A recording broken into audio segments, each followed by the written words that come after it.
আসসালামু আলাইকুম।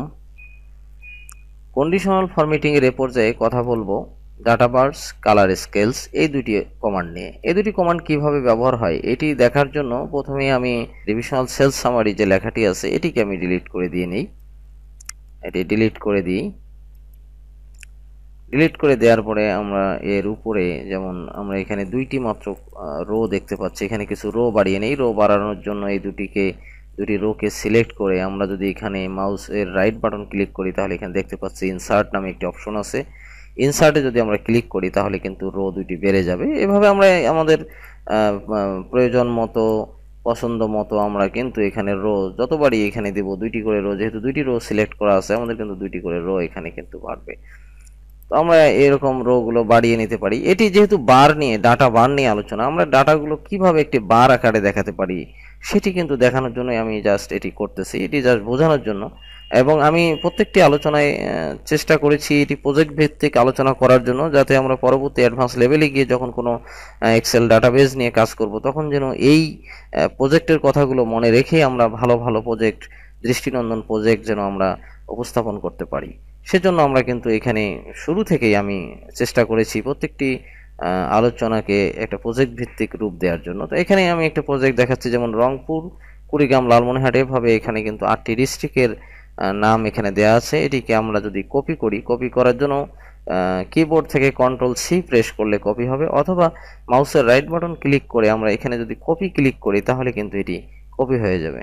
এটিকে যদি আমরা একটি কলামের মধ্যে পেস্ট করি তাহলে সেক্ষেত্রে যেটি করতে হবে সেটি হলো যে আমরা যে সেল থেকে শুরু করব সেখানে ক্লিক করে মাউসের রাইট বাটন একবার ক্লিক করলে এখানে পেস্ট স্পেশাল নামে একটি কমান্ড পাওয়া যাবে, অথবা আমরা এখানে কিন্তু পেস্টে ক্লিকের মাধ্যমে পেস্ট স্পেশাল নামক এই কমান্ডটি পেয়ে যেতে পারি।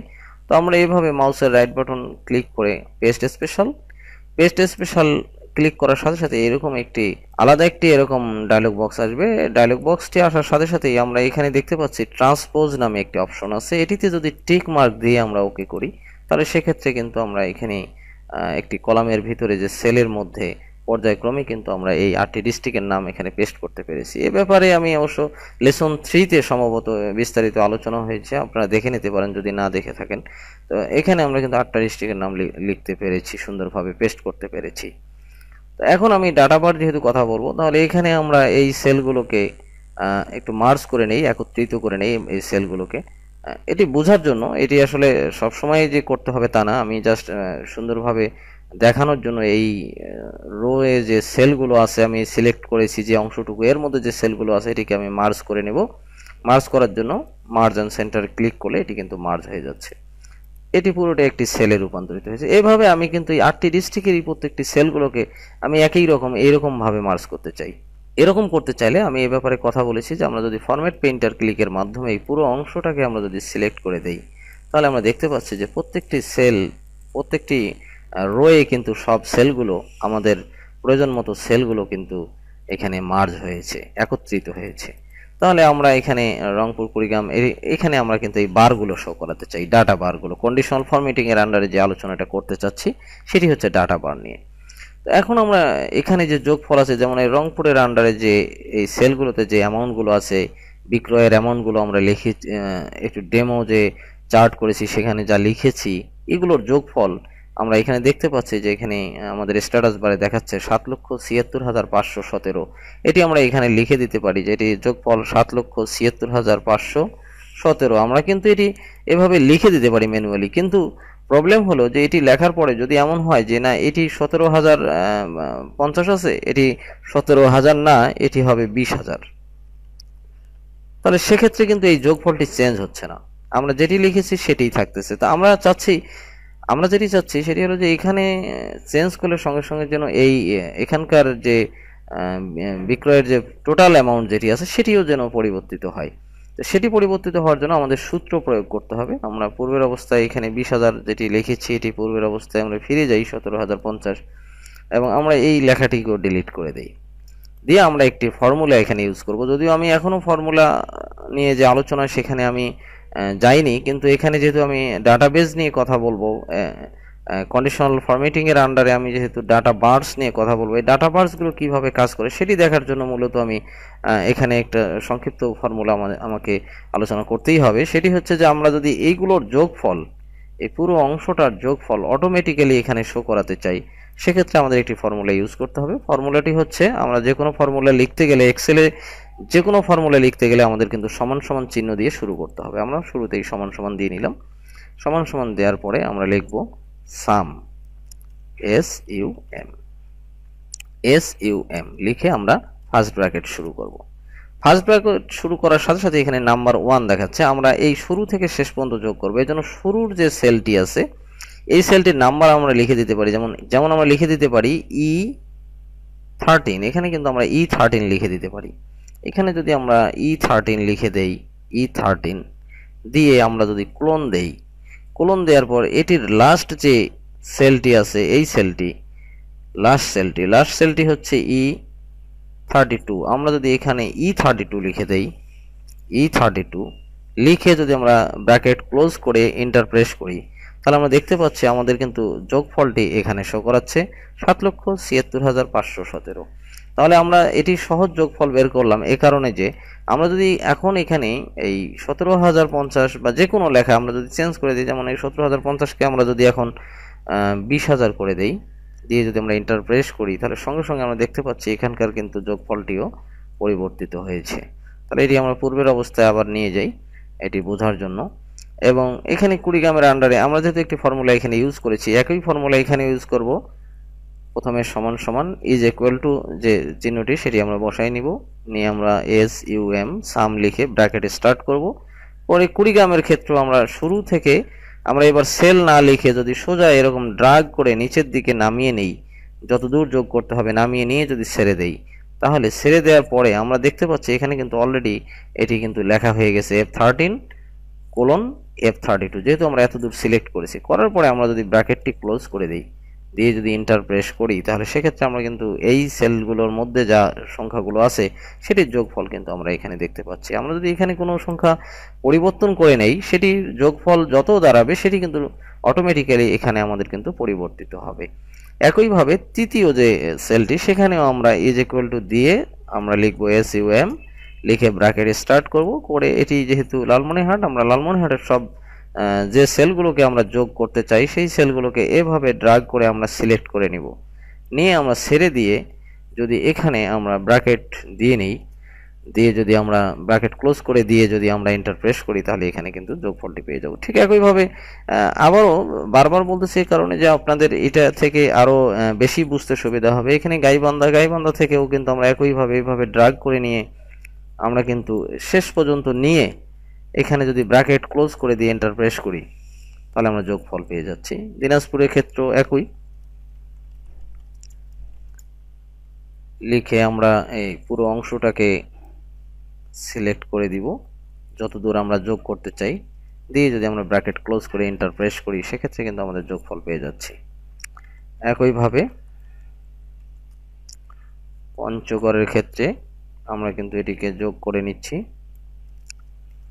আমার মনে হয় এখানে আর বিস্তারিত এ নিয়ে কথা বলার কিছু নেই। ঠাকুরগাঁ, এখানেও কিন্তু আমরা সমান সমান চিহ্ন দিয়ে SUM দিয়ে ব্র্যাকেট স্টার্ট করে আমরা ঠাকুরগাঁর যে সেলগুলোতে যে বিক্রয় অ্যামাউন্টগুলো আছে সেগুলোকে সিলেক্ট করে দিয়ে আমরা যদি ব্র্যাকেট ক্লোজ করে দিই, দিয়ে এন্টার প্রেস করি, তাহলে এটি যোগফল বের হয়ে যাবে। একইভাবে আমরা নীলফামারীর ক্ষেত্রেও কিন্তু SUM দিয়ে ব্র্যাকেট স্টার্ট করে আমরা যদি পুরো অংশটাকে সিলেক্ট করে ব্র্যাকেট ক্লোজ করে দিয়ে এন্টার প্রেস করি, তাহলে কিন্তু আমাদের সব যোগফলগুলো এখানে পেয়ে যাচ্ছি। তাহলে আমরা এখন এখানে যে কোনো সংখ্যা চেঞ্জ করলেই সঙ্গে সঙ্গে এই যোগফলগুলোও কিন্তু পরিবর্তিত হবে। তো আমরা এখন যেটি করব সেটি হচ্ছে কন্ডিশনাল ফরম্যাটিং এর ডাটা বার্স নিয়ে যেহেতু কথা বলছি, সেটিকে আমরা এখানে অ্যাপ্লাই করব। অ্যাপ্লাই করার জন্য এটি পুরো অংশটাকে সিলেক্ট করে আমরা কন্ডিশনাল ফরম্যাটিং থেকে ডাটা বার্স থেকে এর আন্ডারে 6টি কালার এখানে দেয়া আছে। যে কালারগুলো আমার দৃষ্টিনন্দন হয় বা বুঝতে সুবিধা হয়, যেটি দেখতে ভালো লাগবে, সেটিকে সিলেক্ট করে, ধরুন আমি এটিকে সিলেক্ট করে এখানে যদি আমি ক্লিক করি, তাহলে দেখতে পাচ্ছি যে আমার কিন্তু এখানে প্রত্যেকটি ডাটা বার কিন্তু এখানে আমার শো করাচ্ছে। এগুলোর ব্যাকগ্রাউন্ড কালার আমি দিয়ে দিতে পারবো। ব্যাকগ্রাউন্ড কালার দেওয়ার জন্য এখান থেকে সিলেক্ট করা অবস্থায় আমি এখান থেকে ব্যাকগ্রাউন্ড কালার যেটি দিলে বেশি দৃষ্টিনন্দন হবে, ফুটে উঠবে আমার এই কালারগুলো, সেটি দিয়ে আমি কিন্তু এটিকে আরো হাইলাইট করে দিতে পারি যে এটি এরকম হলে ভালো দেখাতো বা এরকম। এটি আপনার যেভাবে দিলে ভালো লাগবে সেই কালারটিই কিন্তু আপনি এখানে ইউজ করতে পারবেন। সে ধরুন আমি এখানে ব্যাকগ্রাউন্ড কালার কালোই দিই, কালো দিলে ব্যাকগ্রাউন্ড কালার কালো দিলে এটি সুন্দর দেখাচ্ছে। আমার এই ডাটা বার যেগুলো শো করাচ্ছে সেগুলো কিন্তু খুব হাইলাইটেড হচ্ছে। এখন এখানে কিন্তু সংখ্যাগুলো দেখাচ্ছে, তাহলে আমরা এমন চাই যে না এখানে ডাটা বার থাকবে কিন্তু সংখ্যাগুলো থাকবে না। সেক্ষেত্রে পুরো অংশটাকে সিলেক্ট করে নিয়ে আমাদের যেতে হবে কন্ডিশনাল ফরম্যাটিং। কন্ডিশনাল ফরম্যাটিং থেকে যেতে হবে ম্যানেজ রুলস। ম্যানেজ রুলস থেকে ম্যানেজ রুলস এখানে গিয়ে আমরা দেখতে পাচ্ছি যে আমরা ডাটা বার যেটি নিয়েছি সেটি এখানে শো করাচ্ছে। এখানে ক্লিক করে আমরা যদি এডিট রুলস এখানে যদি আমরা ক্লিক করি তাহলে আমাদের এরকম একটি ডায়লগ বক্স আসবে। এখানে দেখাচ্ছে যে শর্টেস্ট বার সব থেকে ছোট যে বারটি সেটি হবে লোয়েস্ট ভ্যালু, লংগেস্ট বার সব থেকে বড় যেটি সেটি হবে হাইয়েস্ট ভ্যালু, সব থেকে বড় যেটি সেটি সব থেকে হাইয়েস্ট যেটি ভ্যালু এখানে আছে যোগফল আছে সেটি কিন্তু আমাদের এরকম শো করাবে। এখন আমরা এখানে যদি এমন চাই যে না এই সংখ্যাগুলো চাই না, তাহলে সেক্ষেত্রে এখানে শো বার অনলি, এই শো বার অনলি এখানে যে বক্সটি আছে এখানে যদি টিক মার্ক দিয়ে আমরা ওকে করি, ওকে করার পরে যদি আমরা অ্যাপ্লাই করি, অ্যাপ্লাই করার পরে আবার ওকে করলে আমরা দেখতে পাচ্ছি যে এখানে কিন্তু আমাদের এই সংখ্যাগুলো আর শো করাচ্ছে না, এখন শুধু ডাটা বারগুলো শো করাচ্ছে। তাহলে কোন ডিস্ট্রিক্টে কীরকম সেল এখানে কিন্তু বারগুলো আমরা দেখে বুঝতে পারছি। এখন ধরুন এখানে গাইবান্ধা আমরা বার যেটি দেখতে পাচ্ছি সেটি কিন্তু ঠিক এই পর্যন্ত এবং পঞ্চগড় এই দুটি কিন্তু হাইয়েস্টের মধ্যে আছে, এবং আমার মনে হয় যে এই পঞ্চগড়টি একটু গাইবান্ধার থেকে এখানে বেশি শো করাচ্ছে। তো আমরা যদি গাইবান্ধায় এখানে গাইবান্ধা নামে যে কলামটি আছে এখান থেকে যদি ধরুন এখানে 64,300 আছে এই লেখাটিকে যদি আমরা 10,000 করে দিই, দিয়ে যদি আমরা এন্টার প্রেস করি তাহলে আমরা বুঝতে পারছি যে এখানে লো ভ্যালু হওয়ার কারণে সঙ্গে সঙ্গে কিন্তু আমাদের গাইবান্ধা নামক যে ডাটা বারটি সেটি কিন্তু ছোট হয়ে এসছে। ঠিক একইভাবে আমরা যদি পঞ্চগড়ের ক্ষেত্রেও এখানে 45,500 আছে এটিকে চেঞ্জ করে যদি আমরা 15,000 দিয়ে দিই তাহলে আমরা দেখতে পাচ্ছি যে ডাটা বার অন্যান্যগুলো কিন্তু বেড়ে এসেছে, কারণ অন্যান্যগুলোর সঙ্গে এটি কিন্তু প্রায় সামঞ্জস্যপূর্ণ অবস্থায় আছে। তাহলে আমরা এভাবে এখানে যে কোনো সেলে যে কোনো সংখ্যা যদি আমরা চেঞ্জ করি, চেঞ্জ করার সাথে সাথে এই বারগুলো কিন্তু অটোমেটিক্যালি আমাদের বলে দিবে যে কোন ডিস্ট্রিক্টের সেলটি হাইয়েস্ট আছে এবং কোন ডিস্ট্রিক্টের সেল এখানে লোয়েস্ট আছে। তাহলে আমরা কন্ডিশনাল ফরম্যাটিং এর এই ডাটা বার্স নামক যে কমান্ডটি আছে এটি ইউজের মাধ্যমে আমরা কিন্তু সুন্দর দৃষ্টিনন্দনভাবে এভাবে আমরা অফিসিয়াল যে কোনো কাজকে কিন্তু আমরা এভাবে ডাটা বার নামক যে কমান্ডটি আছে সেটি ইউজ করে সুন্দরভাবে আমরা কিন্তু এখানে এই আমাদের এই প্রজেক্টটি উপস্থাপন করতে পারি। এরপরের যে আলোচনাটি সেটি হচ্ছে কালার স্কেলস। কালার স্কেলসটি এমন যে এখানে বিভিন্ন কালার দেয়া আছে, কালারগুলো আমরা কিন্তু আমাদের পছন্দ মতো আমরা ইউজ করেও কিন্তু আমরা বিভিন্ন সেলকে হাইলাইটেড করতে পারবো। সেটি দেখার জন্য যেমন ধরুন আমরা এই পুরো অংশটাকে সিলেক্ট করে নেই, পুরো অংশটাকে আমরা এখানে সিলেক্ট করে নিলাম। সিলেক্ট করে নেওয়ার পরে কন্ডিশনাল ফরম্যাটিং থেকে কালার স্কেলস নামক যে কমান্ডটি আছে এর আন্ডারে বিভিন্ন কালারগুলো দেওয়া আছে। আমরা কালারের উপর নিয়ে গেলেই কিন্তু আমরা প্রিভিউ দেখতে পাচ্ছি, বিভিন্ন প্রিভিউগুলো এখানে শো করাচ্ছে। আমরা কিন্তু কালারগুলোর সঙ্গে সঙ্গে পরিবর্তন লক্ষ্য করতে পারছি। যে কালারটি আপনার বেশি পছন্দ হয়, যেহেতু কালার স্কেল, এখান থেকে কালারের মাধ্যমে আমরা স্কেল নির্ধারণ করতে পারবো। ধরুন আমি এটি শুরু যেটি আছে সেটি green, yellow, red colour scale, এটিকে দিয়ে আমরা যদি ক্লিক করি তাহলে আমরা কিন্তু এখানে সমস্ত কালারগুলো এখানে কিন্তু অ্যাপ্লাই হয়েছে দেখতে পাচ্ছি।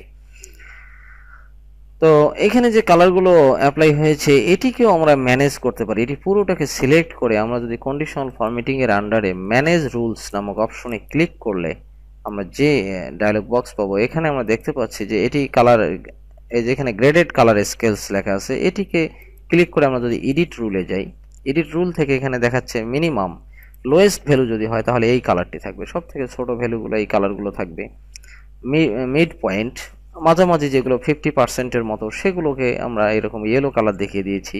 হাইয়েস্ট যে ভ্যালুটি এখানে আছে সেটি কিন্তু আমাদের এরকম ব্লু কালার শো করাচ্ছে এবং সেটি কিন্তু এখানে আছে। আমরা আমাদের ইচ্ছা মতো এগুলোকে চেঞ্জও করে নিতে পারবো, এখানে 25% করে দিতে পারবো, কিংবা এখানে আমরা ভ্যালুকে এখানে নাম্বারে রূপান্তরিত করে আমরা কিন্তু নাম্বারগুলো এখানে বসিয়ে দিয়ে যে এটি 10,000-এর থেকে ছোট হলে এই কালার হবে, কিংবা 20,000-এর থেকে ছোট, এখানে মিনিমাম যদি আমরা 10,000 লিখে দেই তাহলে এটি 10,000 পর্যন্ত হলেই কিন্তু এই কালারটি হবে। 50%-এ থাকলে এটি ইয়েলো হবে। হাইয়েস্ট ভ্যালু আমরা এভাবে দেখিয়ে দিতে পারি, দিয়ে যদি আমরা এখানে ওকে করি, হাইয়েস্ট ভ্যালুর ক্ষেত্রেও কিন্তু আমরা এই নাম্বার সিলেক্ট করে এখানে নাম্বার লিখে দিতে পারি যে হাইয়েস্ট ভ্যালু এখানে 80,000 যদি হয় সেক্ষেত্রে কালারগুলো ব্লু কালারের হবে, দিয়ে যদি আমরা ওকে করি তাহলে কিন্তু আমরা অ্যাপ্লাই করলেই এই চেঞ্জটি বুঝতে পারবো। অ্যাপ্লাই করার সাথে সাথে কিছু কিছু সেলে কিন্তু আমাদের কালার পরিবর্তিত হয়েছে। এখানে আমরা দেখতে পাচ্ছি যে এখানে আমরা যেভাবে দিয়েছি যে 80,000-এর উপরে যেগুলো সেগুলো ব্লু কালার শো করাবে, কিংবা 50% যেগুলো সেগুলো, এগুলো কিন্তু এখানে কালার স্কেলের মাধ্যমে কিন্তু সুন্দরভাবে বোঝানো হয়েছে। যখন আপনারা একটা প্রজেক্টে নিজেরা অ্যাপ্লাই করবেন তখন এই পরিবর্তনগুলো ইনশাল্লাহ বুঝতে পারবেন। যদি বুঝতে সমস্যা হয়